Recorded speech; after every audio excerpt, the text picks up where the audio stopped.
Hello fellow patients of the mental asylum that is Dota 2. Today we'll be looking at position 5 support Luna played by Execration vs Army Geniuses in game 2 and 3. A warning first, this probably isn't going to work in your pubs, unless you can convince 4 randoms to draft around it and play Visage, which we know nobody plays. In both games, Luna is the third hero picked in a draft. Importantly, Visage is in the first 2 picks of both drafts, which is core to making his push strat work. Familiars count as a creep hero, which means that they get a bonus damage from Luna. And because Familiars attack fast and have a relatively low attack damage, Luna's straightforward attack boost is very beneficial for early pushers.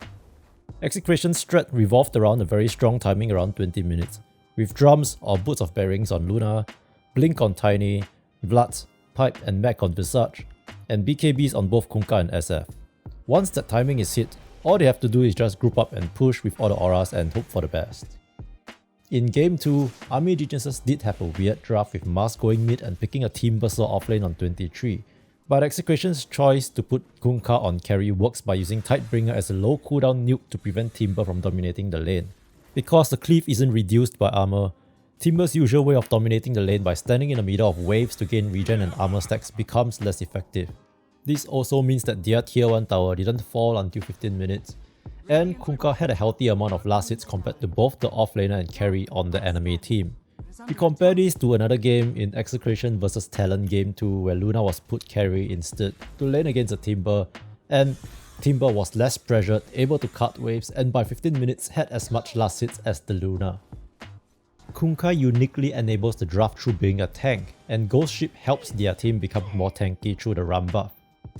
Since Luna only provides damage, it sort of covers her weaknesses as a support.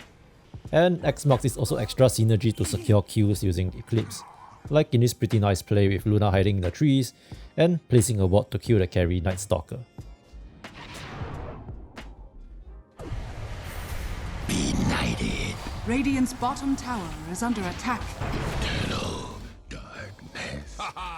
Because Kunkka just constantly pushes the wave, this allows support Luna, which usually don't do much in lane, to just constantly pull and gain experience. And that's the trade-off for having a lower lane impact compared to other supports.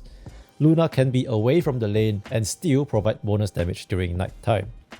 There isn't much fancy play from the Luna, no aghanims, Octarine shenanigans, just normal support stuff like stacking camps, de-warding, and securing runes. By 20 minutes, Army Geniuses realized that their wonky draft was unable to deal with the death ball and called GG. They can't kill him. He still has that Aegis. Puts the raids to work, and Yoe goes down. Okay. Elena Barracks plus what else can you get? I mean, the outer towers are still up. That's the awkward thing about it, but maybe they could just keep going for kills even underneath tier 4s. Going for the Ancient Dream and triple raise. He's dead. DB, he'll struggle to get out of here. Back to the fountain he goes. And okay, that's maybe Execration. Yeah, that's it. GG, they're gonna call it right here. Then we head into game 3, and Army Geniuses had a much safer draft this time and didn't get run over. But they still let the Visage through. AG did ban the Kunkka, but now on the side of Execration, they opened with Marcy, which just makes the push even more disgusting since Sidekick worked on Familiars.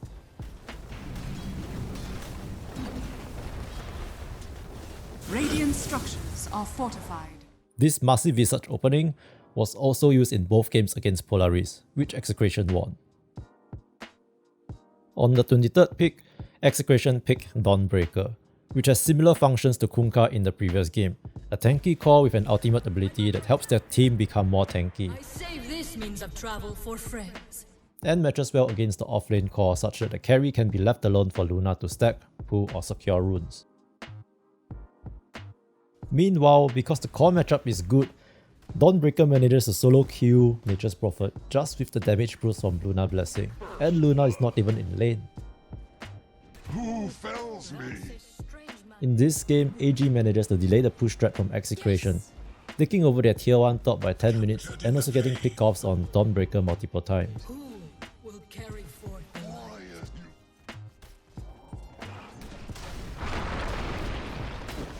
By Night Silver's grace, this star fades once more.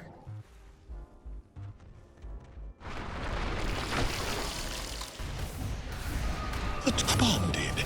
You Let the light carry me away. But otherwise, the game was relatively even, since AG also fed a few times on lifestealer and took questionable fights. School given. Be ensnared in fire. My last gasp.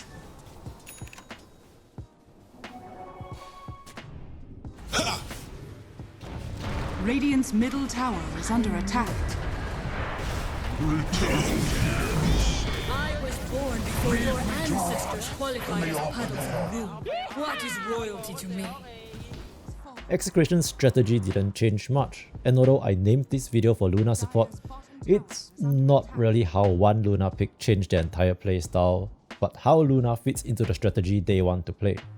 By 28 minutes, they had Dawnbreaker with Assault Cuirass and aghanims Shut as a BKB replacement, Blink BKB on Batrider, Aura items Wraith Pack, Pipe, Crimson Guard on Visage, BKB on Marcy, and Boots of Bearing on Luna. So once again, just gather all the auras and run down one lane. Execration did win the game at around 40 minutes, but I'll let you watch the up and downs of the game yourself without spoiling too much. And just to emphasize again, just so no one gets the idea to first pick Luna support and hope it works in perps, this requires a draft to make it work. And like most other supports, aghanims is only a luxury item you get after your normal supporting items are completed, if somehow the game goes longer. And that would be the end of this game analysis. But I need feedback on my audio, since some of you mentioned that my voice sounds muffled. I have no idea what I'm doing wrong with my audio, so I'm just going to post several settings, and please let me know which one sounds the best. He built the mech and had around 29 healing salves in his inventory. He built the mech and had around 29 healing salves in his inventory. He built the mech and had around 29 healing salves in his inventory. He built the mech and had around 29 healing salves in his inventory. He built the mech and had around 29 healing salves in his inventory. He built the mech and had around 29 healing salves in his inventory. He built the mech and had around 29 healing salves in his inventory. He built the mech and had around 29 healing salves in his inventory.